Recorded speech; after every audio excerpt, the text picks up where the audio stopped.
আজকে আমি রান্না করব ডিম ভাপ। তিনটা ডিম ফেটে পলিথিনে মুড়ে তারপরে হালকা গরম পানিটা হলে ওখানে আমি রেখে দেব। এখন যা কাজ সেটা হচ্ছে চুলা এবং পানিটা ধীরে ধীরে বলক চলে আসলে তারপরে ডিমটা ভিতর থেকে সেদ্ধ হয়ে যাবে। আপনি দেখতেই পাচ্ছেন কি সুন্দর করে ডিমটা সিদ্ধ হয়ে যাচ্ছে ভিতরে। পানিটা কমে যাওয়াতে আমি একটুখানি নেড়ে চেড়ে উল্টিয়ে পাল্টিয়ে তারপরে এটাকে ভালো করে সিদ্ধ করে নিলাম। এইটা কিন্তু অনেক মজাদার একটা রান্না, আপনারা ইচ্ছা করলে বাসায় রেডি করে খেতে পারেন। তো ডিমটাকে আমি ঠান্ডা করে পলি থেকে বের করে ছোট ছোট পিস করে কেটে নেব। আমি তো এখানে 3টা ডিম দিয়ে করেছি, আপনারা ইচ্ছা করলে আরও বেশি ডিম দিয়ে করতে পারেন। আসলে আমার বাসায় লোকজন কম, যার কারণে আমি 3টা ডিম দিয়েই করে নিলাম। তো আমি এখানে ছোট ছোট করে পিস করে তারপরে নেব। এটা কিন্তু খুব মজার একটা রেসিপি, তা আমার বাসায় এটা সবাই পছন্দ করে।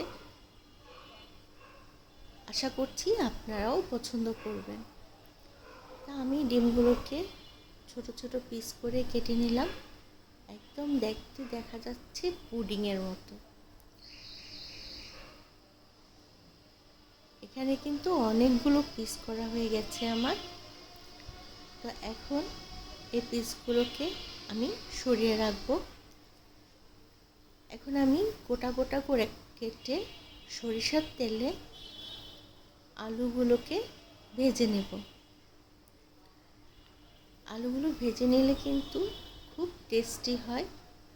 তো আমি ভালো করে আলুগুলোকে ভেজে নিলাম। তো ভাজার সময় আমি সামান্য একটু লবণ এবং হলুদের গুঁড়ো দিয়ে দিয়েছিলাম তেলের মধ্যে, যার কারণে কালারটা কিন্তু সুপার হয়েছে। তো আমার আলু ভাজা শেষ, এখন এগুলোকে আমি উঠিয়ে নেব। তারপরে আমি সরিষার তেলের মধ্যে আদা রসুন বাটা,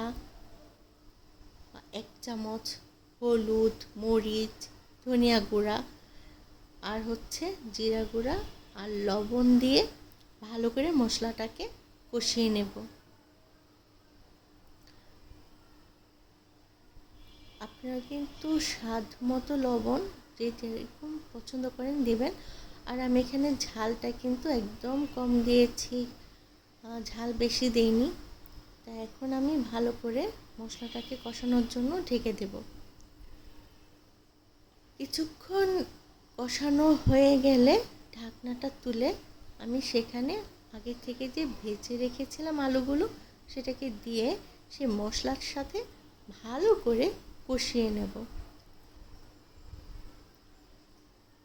আলু কিন্তু কষিয়ে গেলে আগে যেহেতু ভাজাটা ছিল সেখানে আলুটা এমনিতেই নরম হয়ে গিয়েছিল, এখন মশলার সাথে মেশানোতে আরও বেশি মশলাদার এবং মাখো মাখো হয়ে যাবে।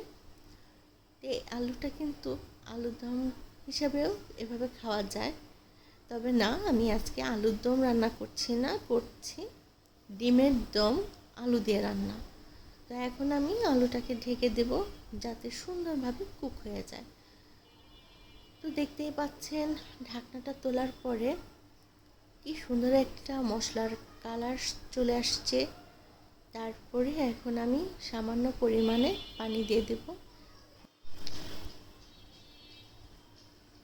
পানিটা দেওয়ার পরে আমি একটু ভালো করে নেড়ে চেড়ে দেব।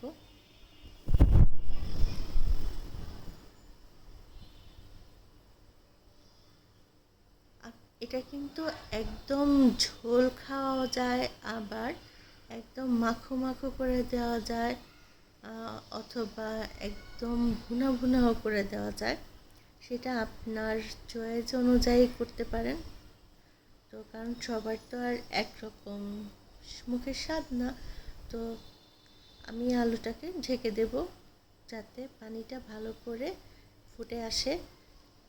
তো আমার ঝোলটা রেডি।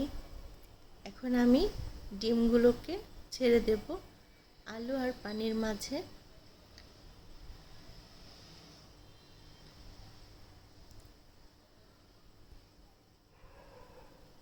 এক একটা ডিমের ভাপাগুলোকে দেখেছেন কি সুন্দর মনে হচ্ছে, যেন এক একটা পনিরের টুকরো।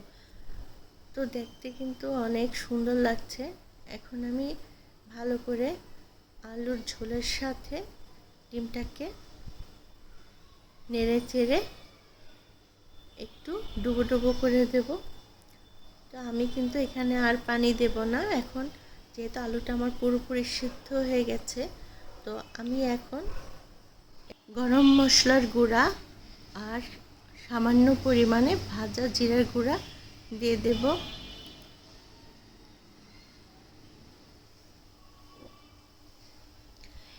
এই রান্নাটা কিন্তু পরোটা, রুটি, পোলাও অথবা সাদা ভাত দিয়েও খাওয়া যায়, অথবা লুচি দিয়েও খেতে খুব ভালো লাগবে।